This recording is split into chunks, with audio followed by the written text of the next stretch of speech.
Going by the basic definition of democracy, the government of the people, by the people, and for the people. And that strongly suggests a system of governance that the ownership should be largely given to the people or anchored on the people. But in a situation where we have a democratic system of governance where there is largely anchored on a few elected individuals, the question is that really a democracy or a civilian rule?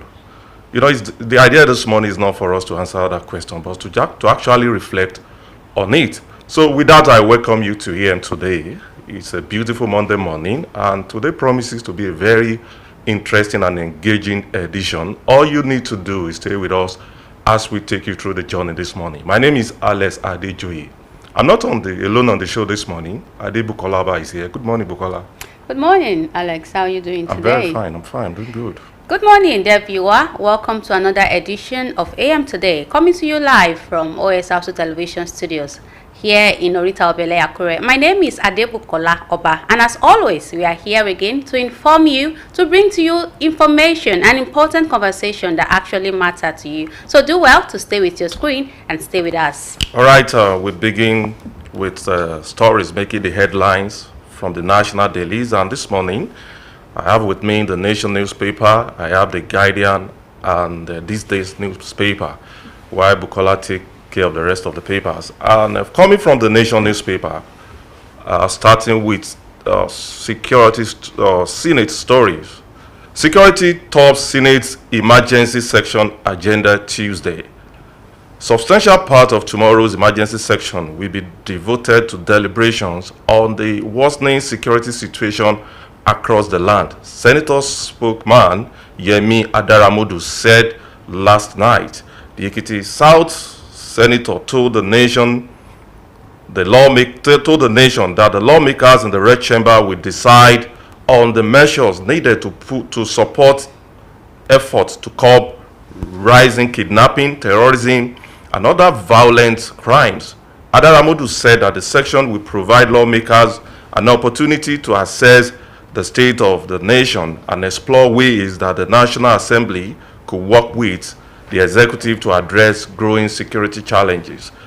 Dismissed speculation that the emergency recall had something to do with an individual senator or internal controversy. The spokesman insisted that the security concerns and other pressing national issues affecting Nigeria would dominate discussions. According to him, the Senate considered it imperative to convene and deliberate on the rising cases of kidnapping and terrorist activities across the country. He said it is necessary to discuss the state of the nation as a priority and how the National Assembly will help and cooperate with the executive in order to stamp out the increasing incident of kidnapping and terrorist activities in Nigeria. It will also lead to discussion on the issues of state police and other measures that can be put in place temporarily before the issue of state police goes through the constitutional process.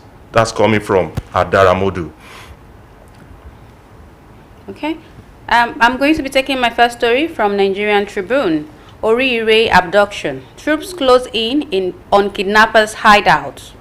Fresh details have emerged on the intensive efforts by the authorities to rescue the 39 abducted school children and 7 teachers from Hahoro, Esele, Yawota, and Alausa communities in Orire local government area of Oyo State. The Nigerian Tribune reliably gathered at the weekend that troops and other security operatives have closed in on the surroundings of the hideouts of the kidnappers in the National Park Forest in the vigorous move to secure the victims and avert possible escape of the kidnappers. The school children and their teachers were on June 15 kidnapped when the kidnappers invaded Baptist Nursery and Primary School in Yawota as well as 2 other schools in Esele. As the operatives intensified the rescue efforts at the weekend, a former head of state, General Abdusalami Abubakar, called on Nigerians to fully rally round the security agencies in the battle against terrorism and other violent crimes across the country. The sources said Troops and other security personnel involved in the rescue operation have effectively surrounded the hideout of the kidnappers within the National Park Forest area, where they have held pupils and teachers hostage for weeks. It was further learned that the terrorists have been effectively contained within the forest, with security operatives blocking possible escape routes and restricting their movement with the hostages. The increasing siege by the security operatives to the hideout is said to have triggered severe pressure on the terrorists. Their resort to arm-twisting tactics, including the recent callous killing of one of the abducted teachers. For more details on this story, you can find on the Nigerian Tribune. All right, speaking of that, the security agencies have actually intensified the possible effort and the strategy to ensure that these terrorists, the kidnappers, don't come out of that forest. It's a good one. It's a good one. And even from the news flowing around, it suggests that they have lowered their outrageous demand. And maybe we never can tell. Maybe that will eventually lead to a kind of surrender on the part of these that's terrorists. Actually going to be what's going to come out because of this. Because as it is now, no way out. They have no place to go. So there's a possible surrender from these terrorists, and we'll just continue hoping and supporting and praying for our security agencies to have more tools to combat this issue of terrorism in our country. I think they deserve the credit this morning. Of course, and hopefully it will all end in joy. It will all end in joy. Yes, the case of the local government in Oyo State. All right, moving on. Stay with the Nation newspaper. McAfee urges Tinubu to declare emergency on insecurity. Former Kaduna State Governor, Senator Ahmed McAfee, has urged President Bola Tinubu to declare a national emergency on insecurity, warning that Nigerians' worsening security situation required extraordinary measures and a coordinated response from all tiers of government. The former national chairman of the People's Democratic Party, PDP, also opposed the planned disintegration of political parties ahead of the 2027 general election, insisting that every party that complied with the Independent National Electoral Commission (INEC) guidelines should be allowed to participate. McAfee spoke during an interaction with the journalists at his Kaduna residence yesterday, where he addressed insecurity, the state of Nigerian democracy, preparation for the 2027 polls, and the lingering crisis within the PDP. The president, working with the state government, should declare a national emergency on security. Governors should change so that the number 1, 2, and 3 priorities are security in all facets, he said. McAfee urged that the meaningful progress on insecurity will stimulate economic activities, improve livelihoods, and reduce hardship of Nigerians. He said the federal government could no longer govern as though the country was operating under normal conditions, describing the situation as one approaching a state of war. For details on that story, check the Nation newspaper. All right, still on Nigerian Tribune. Kaduna, police condemn mob killing of woman in Maraban, Jos. The Kaduna State Command of the Nigerian Police Force has condemned the mob violence that resulted in the gruesome killing of a woman over alleged child theft in Maraban, Jos on Sunday. This was contained in a statement issued by the police public relations officer, DSP Masiru Hassan, and made available to journalists in Kaduna. The statement noted that at about 10 o'clock hours, the DPO of Maraban Jos received a distress call that a woman was being attacked by a mob over allegations of child theft without any proof to support the allegation. Responding swiftly, the divisional police officer led officers to the scene, rescued the woman, and took her to the police station for safety and investigation. Despite this, a crowd numbering in the hundreds later stormed and besieged the police station, overpowered the officers on duty, forcibly removed the woman from custody, killed her, and set her body ablaze. The command describes this act as barbaric, criminal, and a direct assault on the rule of law.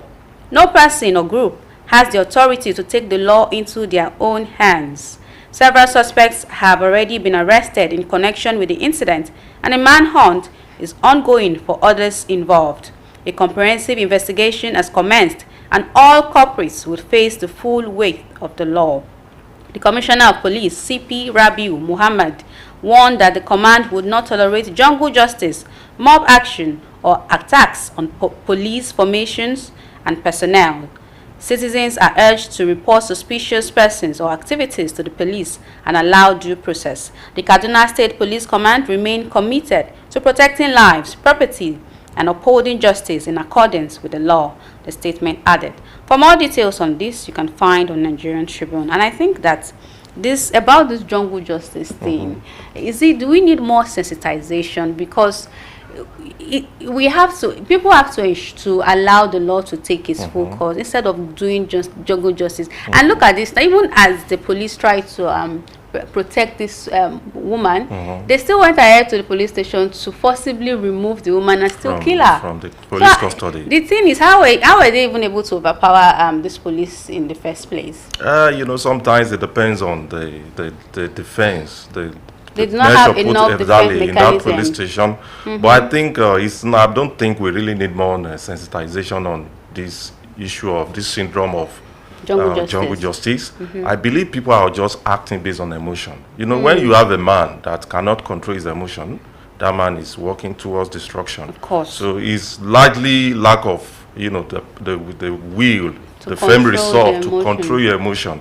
And in our law, emotion is not an excuse. The law does not doesn't reckon with emotion. It's not. So I think people should be disciplined, irrespective of what is going on. There is a law in the land, so allow the law to take its course. Of course. You don't rule based on emotion, and you never can tell, because in the course of trying to apply the law, a whole lot of investigation will have to come in, and probably at the end of it all, at the tail end of the investigation, we only discover that the case is not even what it is. Maybe the woman is even innocent. That's the more reason why we should allow the law to take its course. It's very, very important. Of course.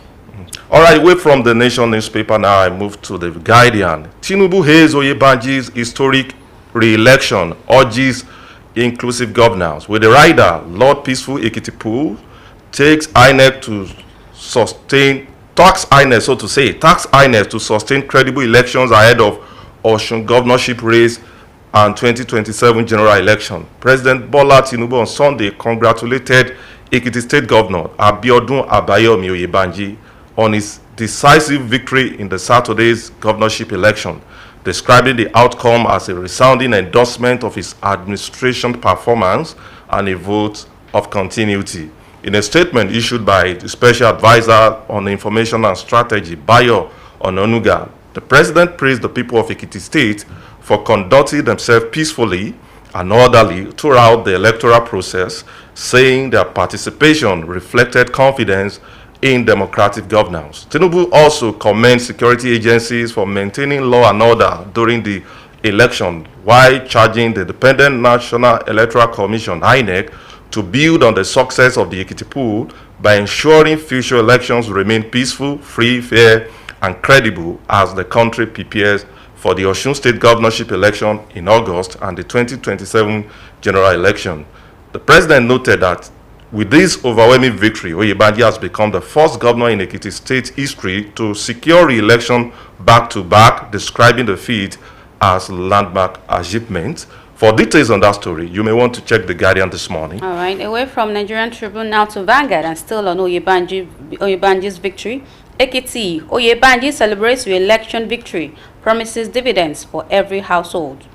Ekiti State Governor Biodun Oyebanji has described his re-election for his second term as a humbling vote of confidence from the people, pledging in a statement issued after the Independent National Electoral Commission, INEC, declared him winner of Saturday's governorship election. Oyebanji said he expressed gratitude to residents for delivering what he described as a historic mandate, noting that the outcome reflected the collective aspirations of the people. The voice of the people has reverberated from every part of our great state, and the message is clear. I am deeply humbled by the scale of this victory, securing a clean sweep across all 16 local government areas, and 85% of the popular vote is a humbling vote of confidence from Ekiti. From our urban centers to our most remote communities, you have spoken with one thunderous voice for continuous development, stability, and a future of endless opportunities, is said. The governor pledged to use the renewed mandate to further expand the reach of governance and improve the lives of residents across the state. The mandate means that our work must touch every household, even deeper. There are no winners or losers today. There's only one united Ekiti determined to continue its journey of upward mobility. I pledge to honor this immense trust by continuing to lead with humility, dedication, and fairness, Oyebanji added. For more details on this story, you can find on Vanguard. All right, still with the Guardian newspaper. Atiku Amechi presidential bid unsettles ADC. Barely 1 week after the African Democratic Congress ADC presidential candidate Atiku Abubakar announced former Minister of Transport Rotimi Amechi as his vice presidential candidate, the party may be headed for another crisis. Checks revealed that party chieftains loyal to Atiku and supporters of Amechi were quarreling over the choice of the VP candidate as the former called for his replacement. However, Atiku comes out to explain the delay in unveiling Amechi as their principal's running mate for the 2027 general election. Meanwhile, chieftains of ADC in Katsina State, Mustapha Inuwa, warned that the party supporters are beginning to lose confidence in the party as the dispute over its governorship candidate selection process remains unresolved. The Guardian gathered that while both parties to the smearing trouble in the ADC are maintaining studies silence, Amechi's supporters convinced him to proceed with a court case against the ADC presidential primary if his name was not uploaded to the Independent National Electoral Commission INEC portal by June 27. On June 5, the National Publicity Secretary Bolaji Abdullahi disclosed that Amechi had been chosen as Atiku's running mate, describing the AA pairing as a unity and rescue ticket. However, no sooner than Amechi's choice was made public than Atiku's loyalists started kicking against his nomination, contending that he was being propelled by associates of the former President Muhammadu Buhari from All Progressive Congress. Details of that story is in the Guardian newspaper. Okay. You know, it is so disturbing that at this stage, and when people are actually looking up to a formidable opposition as we gear up to the 2027 general elections, the so-called renewed opposition now are still struggling with internal democracy. Yes, they are. And it's so unfortunate, or else you can hear from the stories that they are even planning, you know, one of the so-called presidential, the running mate of Atiku to head to court over issues. Why can't we just come together as an opposition party that is interested in rescuing Nigeria? So they say.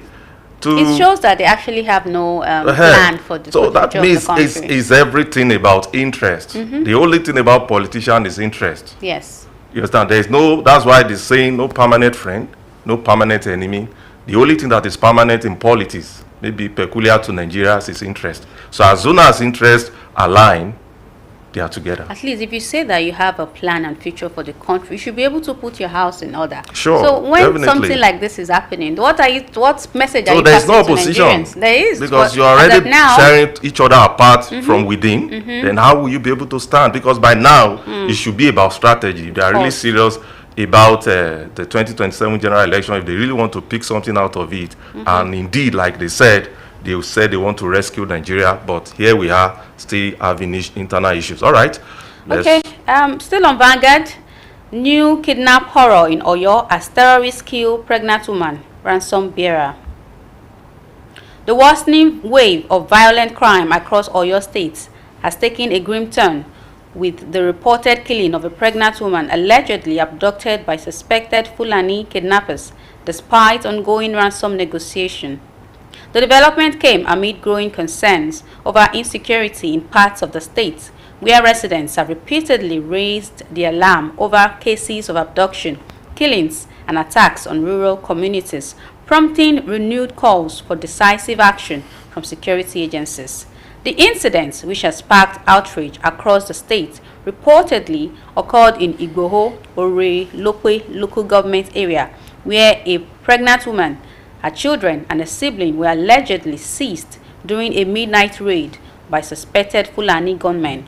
According to reports, the abductors initially demanded 300 million naira for their release before reducing the ransom to 150 million naira. However, despite negotiations, the pregnant woman was allegedly killed alongside an individual who had taken ransom money to facilitate her release, while at least one victim was said to have remained in captivity.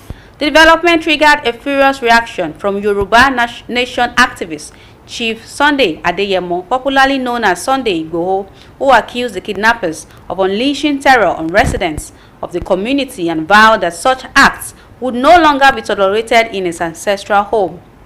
Addressing Fulani leaders in Igboho in Yoruba, the activists expressed outrage over the killings and questioned how such an incident could occur in the town. His words, "You can't be kidnapping in my father's land and expect me to keep quiet. I am an original indigene of Igboho land. You kidnapped a pregnant woman, and the person who brought the ransom, you killed him and killed the pregnant woman. For what? In Igboho, you people are not even afraid of me in my father's land.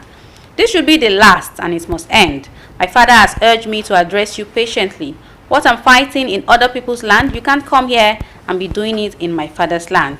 For more details on this story, you can find on Vanguard. Okay, still on the Guardian newspaper, and this is going to be the last story for this section. PDP candidate wins Rivers Southeast by-election. Maybe this will be, bring joy to the opposition parties in Nigeria. Just take a few paragraphs from that story.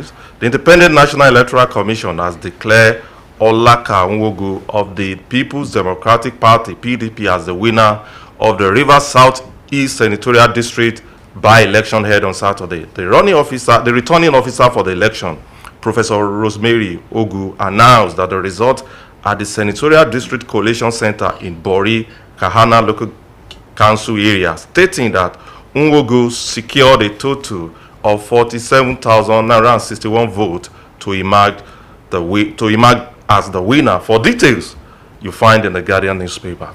All right, that's the much we can take on newspaper review this morning. We go on our first break now. When we come back, it will be time for our first discussion of today. It promises to be a very engaging one. Stay with us. We'll be right back.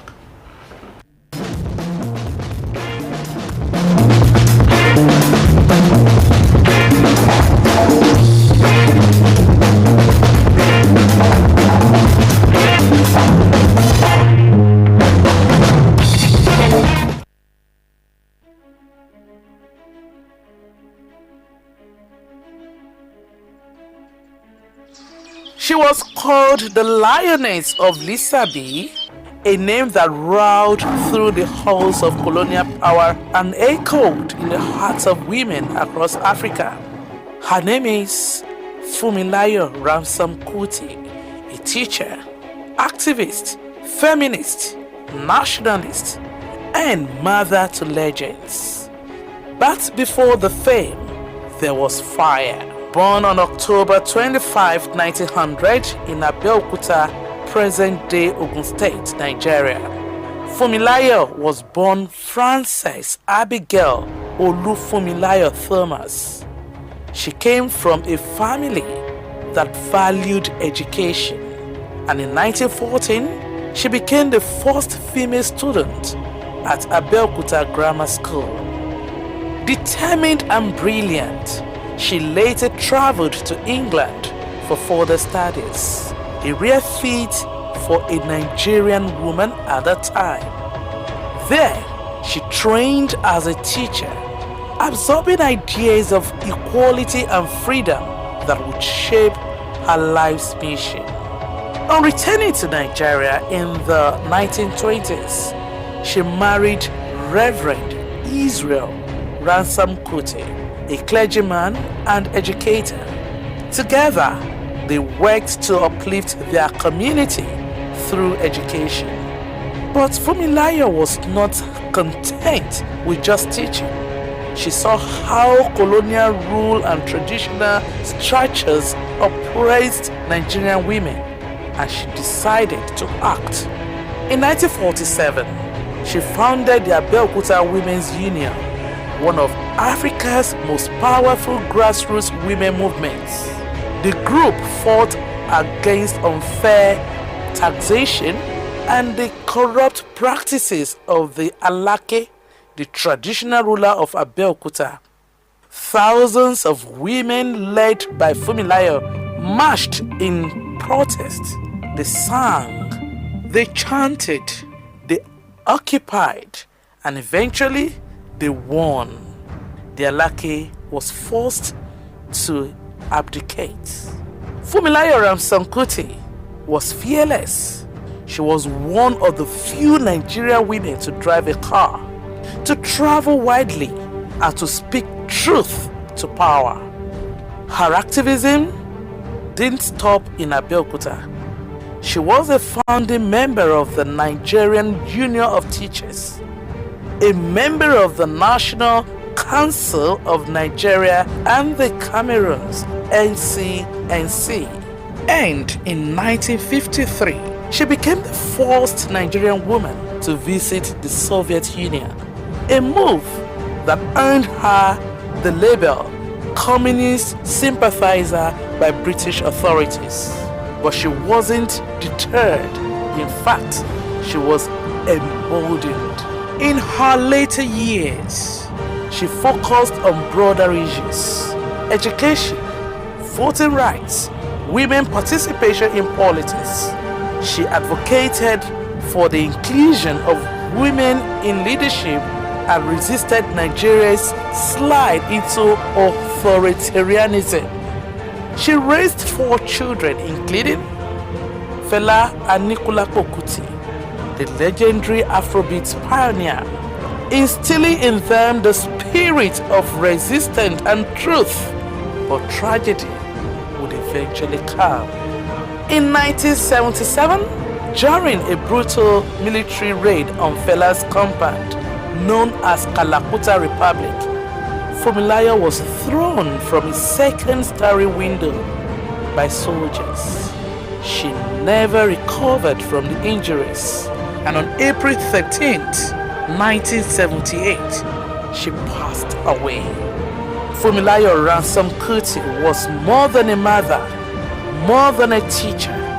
She was a symbol of courage, of resistance, of dignity. She paved the path so Nigerian women could walk tall, speak freely, and fight for justice. Her legacy lives in every classroom, every protest, every woman who dares to say enough is enough. This was the story of Fumilayo Ransom Kuti, the lioness of Lisabi, a voice that cannot be silenced, a spirit that lives on.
The Nigerian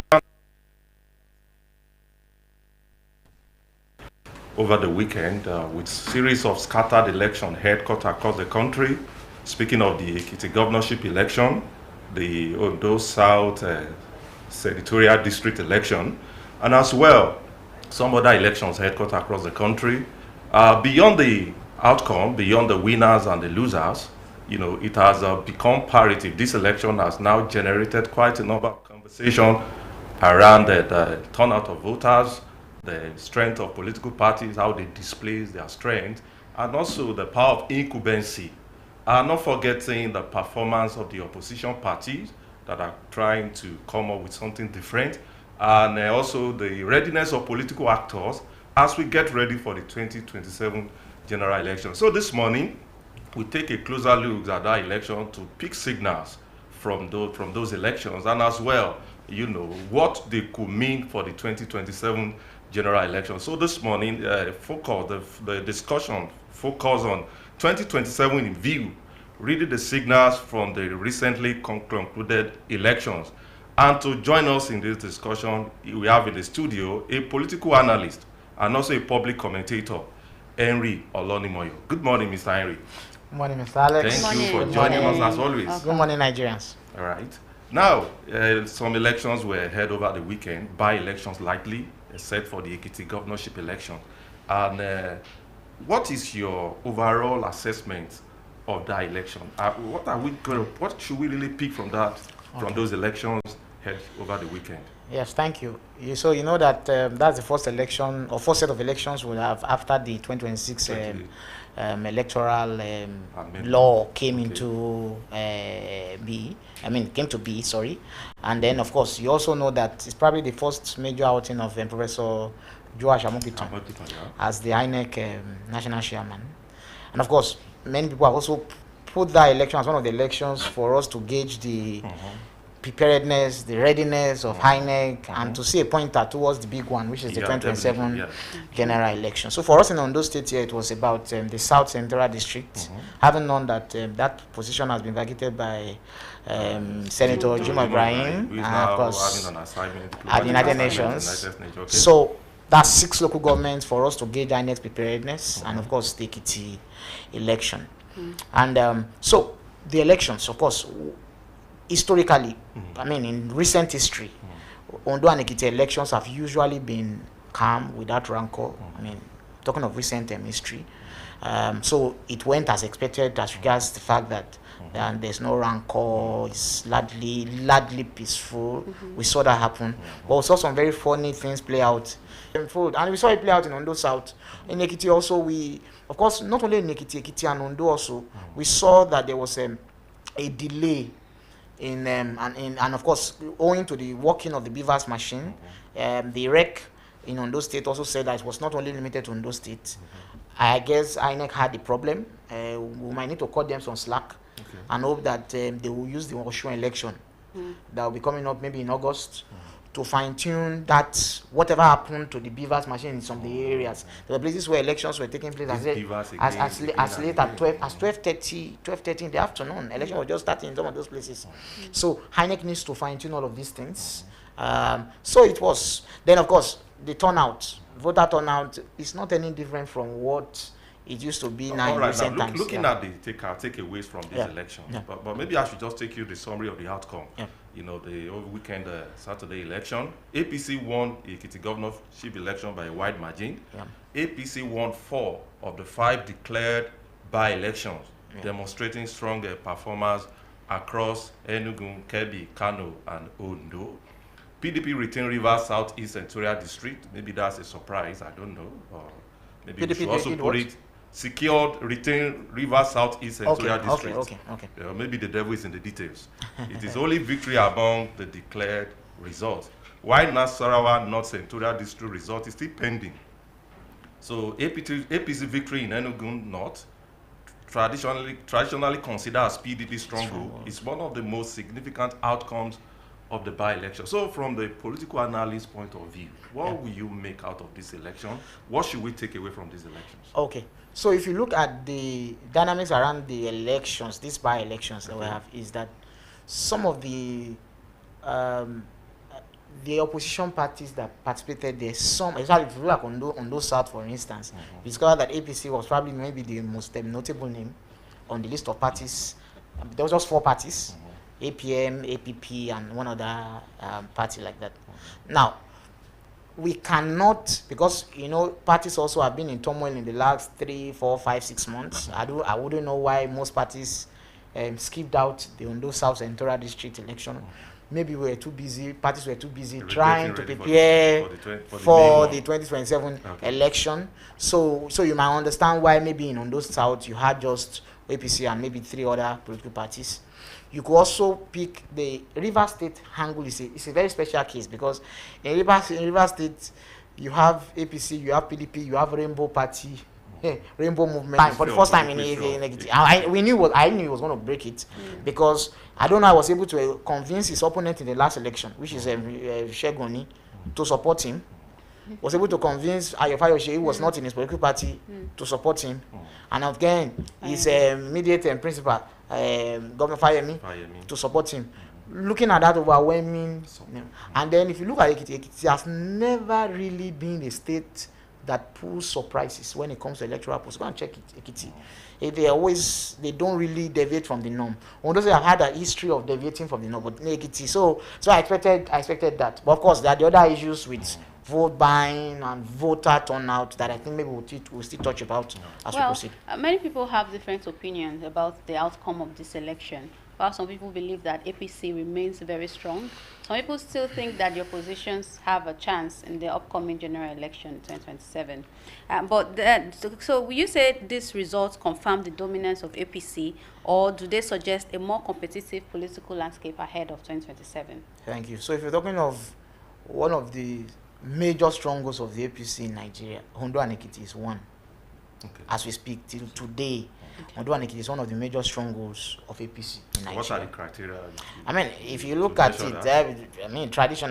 Last election, the last presidential elections, it was Ondo and Ekiti flip.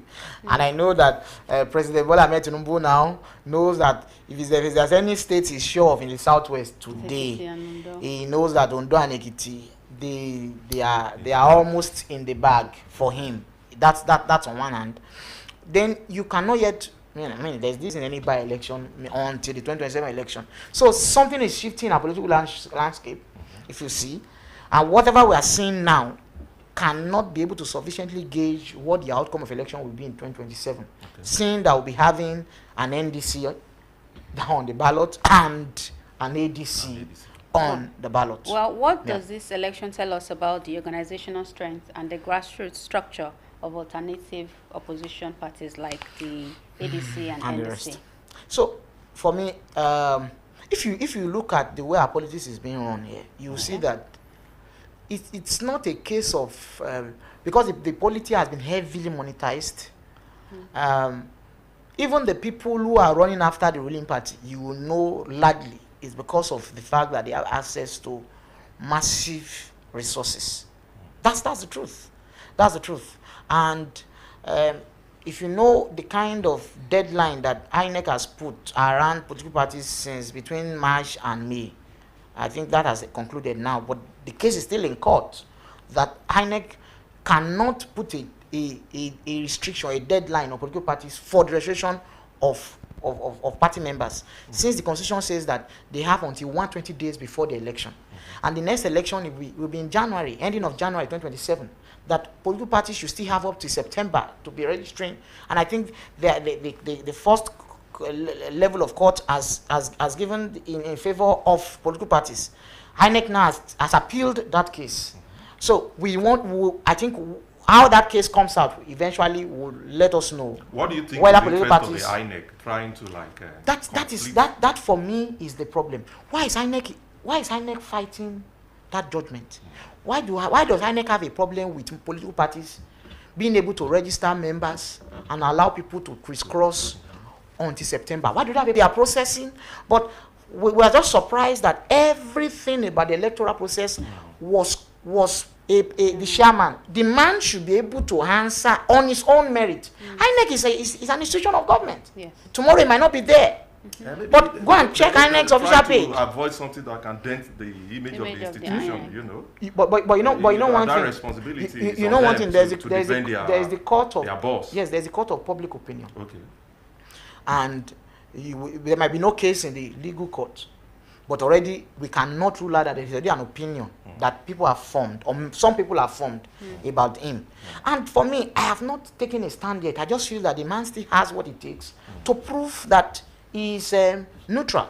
Right. And that's why the But elections because in of our Ekiti time, and Osun would help us. I still want to also. take you on this Yeah. just recently concluded Okay, elections. elections. We saw the surprise in Rivers State, and where the PDP candidate won overwhelmingly. Yeah. APC's governorship candidate for the forthcoming election. Well, let's talk about the Interesting low times. voters turnout. One thing that keeps showing up in our election is low voters turnout. Many eligible voters refuse to come out during voting, and they just want to stay away from the polls. Yeah. So, in the just concluded elections, even though, like I said earlier, there were reports of low turnout, what do you think can be done to change this narrative as we look towards 2027 general election?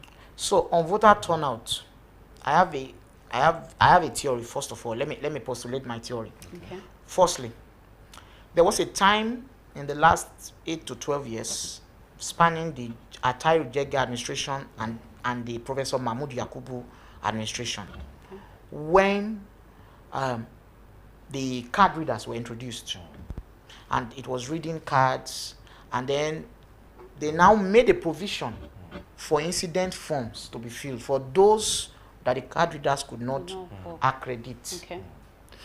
And as soon as they gave people the opportunity to fill incident forms, people started filling incident forms nationwide. And they stopped even using the card readers. In that period, the voter register across all the states in the country jumped up. By the 2019 presidential election, there was this graphic I saw, and a strong disparity between accredited voters in the previous 2015 election and the 2019 election. And it showed a far cry. If you recall some of the votes that came out from the KKK states during the Buhari 8 years, that voter has not increased. So that tells me something. The INEC has to do a thorough work, first of all, with our voters register. Okay. And I knew they wanted to introduce it with revalidation, but it was too late to do a revalidation just on the eve of the year before the election. Maybe after the 2027 election, INEC can do a revalidation to know who is still alive, who has traveled, relocated out of the country. Why do you think many Nigerians are not interested in voting, especially youth? Yes, and so now that will now bring me back to the other theory now, where some people don't just want to come out to vote. Now, on the issue of that, you will know that from now, we can't do any reform now. We can only just say that INEC should work on its machines to ensure that we don't have delays, we don't have logistic problems, and the issue of the transmission of results. We didn't have more problem with that with Ekiti election. We would like to see how the Osun election will work. Okay. Now that one is an opposition state. Thank you, Mr. Henry, a public commentator and a political analyst. Thank you for your time. Thank you for inviting me. 2027 general election is coming, and for the youth is within your right to express your expression, to express yourself, even on the social media. But you need to know that there is no polling unit on the social media. You need to know that. So it's a must that you get your PVC and express yourself by that PVC. That is just it. So we take a break now with us. We'll be right back.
join us every Tuesday from 7:30 p.m. and of course on Friday at 6:30 p.m. on the station Osrc television. And this is the program where we take a look at the activities of the government of today, and it is Sunshine's Diary. Do join us then.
It's nice you are still there with us. Welcome back. And we move straight to the second discussion for today.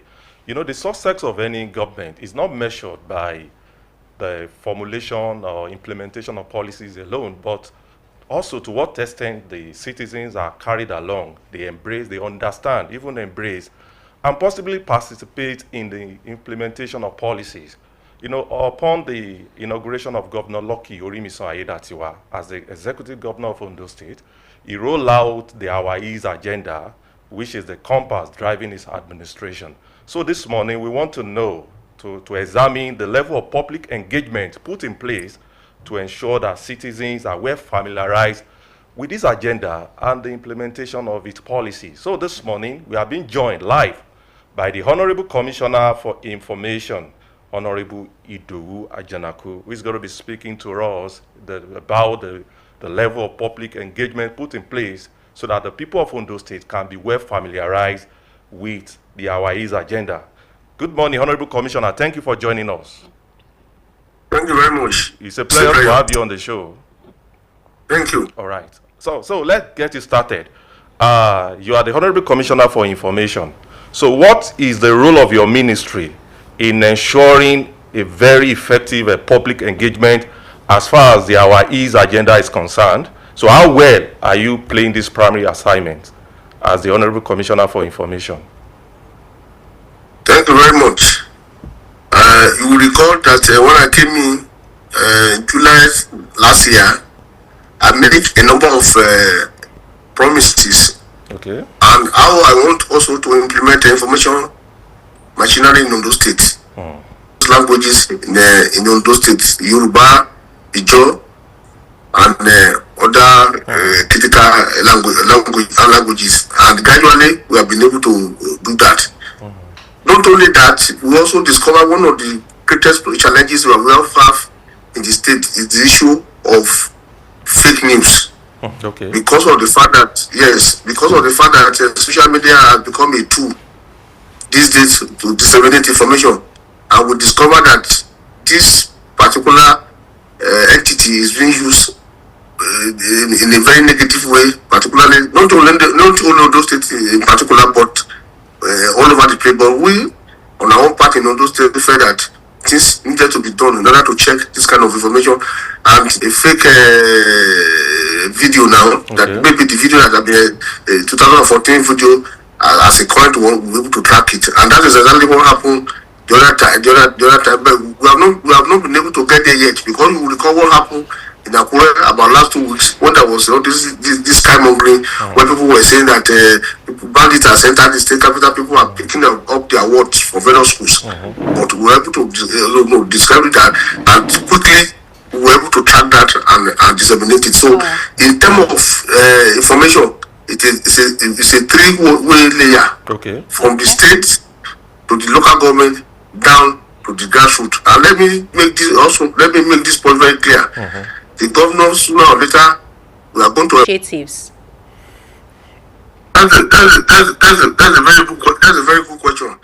That is why for example, we have a mode of communication down from the state to the grassroots. For example, some of the activities that are being carried out by the Ministry of Women Affairs and Social Development, especially in empowering women, the information flows directly. Most of the people that we get this empowerment to are people from the wards, from the grassroots, and it cut across all, no matter which party you belong to, because the governor of Ondo State is the governor of all. So what we try to do is that immediately we want to do a program, we send information down to the local government, down to the ward. You can fact check me. There are various interventions from the government, even in terms of scholarship, in terms of promotion, in terms of employment.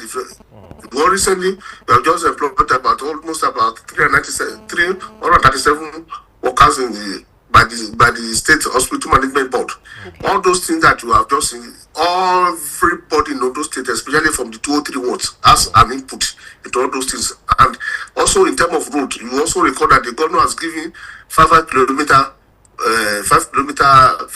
route to each of the 18 local government in those states. And all those things were scattered in all the various states. Those people who provided the input for us to take a decision on those routes were those people were from the ward and from the grassroots. So the agenda that we are pursuing, the entire political structure of the state were being carried along, irrespective of where we go to. Well, still on the dissemination of information. Now let's look at the rural communities. Many rural communities still heavily rely on traditional institutions and community leaders for information and guidance. So in what way is the government engaging rural communities, traditional institutions, and community leaders in disseminating information? That's another very important question. For example, in checking this surge of insecurity that's ravaging the country now, which on those also share part of the people we rely on mostly is the traditional rulers from the community. Because we rely on them solely because they know every nook and crannies of their community. And if they see strangers in their community, they quickly report back to us in Akure. They report to the security agencies to check it. Let me give you an example. Recently, there was a Fulani invaders in Dogun, in the local government. Let me also share you this information.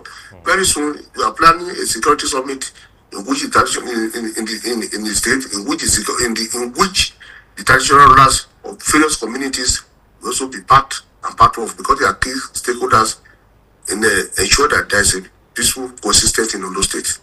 All right, thank you for the Honorable Commissioner. I still want to take you on this issue of the public response, in collaboration with the Ministry of Infrastructure, Works and Housing to that effect, to ensure that this project are in line with the principles of democracy, that the people are not really affected, their source of livelihood are not affected. So what are you doing in this regard, Honorable Commissioner? Yes, this is a very critical question. Very critical question. Sooner or later, we are going to embark on a stakeholders meeting with this community that the areas are likely to be affected, especially with the coming massive flyover that's coming up in Akure, the state capital. But the reality of it is this: we must also take it. Infrastructure is part of development, and we are planning to transform the state capital to Akure to defeating state capital. Don't forget that Ekiti was created out of Ondo State. Yes. And you recall that Ekiti State has a flyover even before Ondo State. Yes, sir. It's not because of that have just completed the flyover that was started under Akedulu's administration. So let me use the opportunity to assure the generality of Ondo, people of Ondo State that anybody whose property is affected in this area will be duly compensated. Because the issue is this: you have to make sacrifice not for today but for tomorrow, because the accurate state capital cannot remain the same. We have to expand. We have to develop infrastructure. Nevertheless, there's no way one or two things will not be affected. But what I can assure you that with the governor, many parties affected in the line of this thing will not be adequately compensated. So before we embark on anything, we are going to hold a stakeholder meeting. We are going to do evaluation of those properties, what they want, and I can assure you that the state government will compensate them adequately before we embark on that project. I'll give you that assurance. All right, Honorable Commissioner, it's good that they will be compensated, but how timely, in terms of before even the commencement of the project, how timely do you dish out information to these people so that they can have enough time to get ready for that reality, probably regroup, so how timely you dish out information? That's what I'm saying. Within the next couple of weeks, we are going to have a stakeholders meeting with them. All these things. All these things have to be evaluated. Okay. But let me assure you that within the next couple of weeks, there will be a stakeholder specifically on this one, particularly on this massive project that's coming in Nakure, and anybody whose property is going to be affected will be adequately informed. They will be given enough time. Okay. And more importantly, their compensation will be paid before we do anything in that assist. Okay. I'm giving you that assurance. You can take it to the bank. Okay, Honorable Commissioner, let me bring you back to the recent rescue of the kidnapped 9-year-old boy in Ikogun, which have attracted widespread public attention and even highlighted the importance of governments communicating in security situations. So during security situations like this, how does the government keep the public informed without compromising ongoing security operations? Yes, maybe I'm a little bit biased because that incident happened in my town. Okay. But because of that, I'm the spokesman for the government of those states. I used to keep information abreast with what is happening in the state, especially as it also concerned with the security agency. Before the security agency post them, they moved. They moved. And as a matter of fact, we have to reduce the level of communication to the barest minimum in order for us to achieve our objective. And to the glory of God, we were able to track these bandits to Ibilu. In Akoko, the local government, and kept our information close to our chest. Perhaps we would not have been able to achieve that objective. That is why I said when it comes to security, the information will not be shared, so that at the end of the day, we for you to achieve your objectives. Well, so we will continue to communicate, but we also the governor has given a marching order. Whatever incident happened this day, the governor, it's not the talking type. It's not the talking type. He operates from the background. Are you getting the point I'm making? It's not the talking type, but the man is on the job 24/7, 24 hours to ensure that the state is safe, and that is exactly what happened. So whatever things happened, we try and assure the people because we know the measures that they are put in place to ensure that whatever happens is quickly corrected. All right, thank you, Honorable Commissioner. I still want to take you on the subject of public engagement. We know, like the saying that every crime is local. So for every crime, there are people that know something. So now, this is supervised by Amoteco.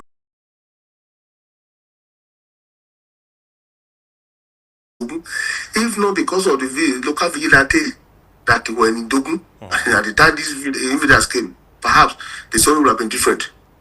Because the local vigilante, they fought them. they attacked them, and that's why they were unable to go away with quite a number of people in the town. So that is one of the things that we encourage. But very soon or later, we will be able to overcome this, especially when the state police is legalized in the country, so that at least we have a clarified and legal framework to bring all these elements, all these people together, recruit more people, now arm them in accordance with the law in order to confront these invaders that are terrorizing our community. Okay. Let's talk about the issue of fake news, Honorable Commissioner. You spoke about it earlier. Yes. How, although the recent trend showed the issue of a particular fake news that was trending and actually had to put people into turmoil. So how is the government tackling misinformation or fake news in ensuring residents have access to accurate information? Yes, that is why that's why we keep on dishing out information about dishing out this thing already.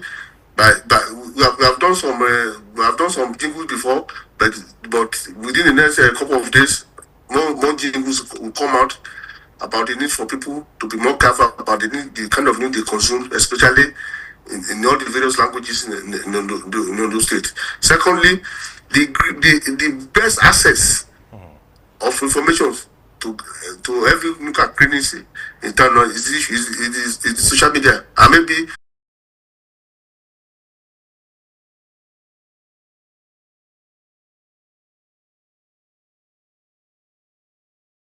that any society where freedom is absolute is an irresponsible society, and people on the social media, they believe they have that kind of freedom. So it's one thing is to try to curtail that, as another thing is to eventually prosecute those who are involved or those who are kind of involved. So in terms of prosecution now, to set the standard, what do you have in stock for that, to practically prosecute people disseminating fake information, fake news? Yes, it's already embedded in the Nigerian laws. You know, we have criminal and the civil one, especially when you do fake news on social media or do cyberbullying in the social media, and the Ministry of Justice under the Office of the Attorney General, definitely we do, and you discover and how that, effective is the collaboration? Well, we for example, we collaborated with most of the media agencies in the state. But what I also believe is that perhaps we have not been able to put in enough adverts on what we are doing, and very soon, because those aspects have been looked into, I've discussed with the governor, and he has given his own input to what we tend to do, and very soon you'll see the result in that direction. All right. So I still want to take you on the Honorable Commissioner. You know, when the government is having functions, so do you consider state media agencies as should be the primary outlet to do the coverage, or maybe that's not the case? So how well are you incorporating state media agencies to be the lead, to take the lead role in the area of coverage of government activities? But the state media has always been doing that. You know, the general manager of Osrc, Mr. Activist Ejola, is a friend of the house, is a friend of the governor, is also a friend of the people of Ondo State, and everything that we do. So they take the lead role in all cases, in coverage of government activities? We do. Okay. We do. You have a correspondent in governor's office, and when we did the Ondo as 50, Osrc took the lead. Right. Most of the coverage that we do live, Osrc was involved, and some of that. Even when the governor did what's it called, the media chat, Ondo State media group were involved in it. So we do, because that is our heritage, and that is our priority. Okay. So we do.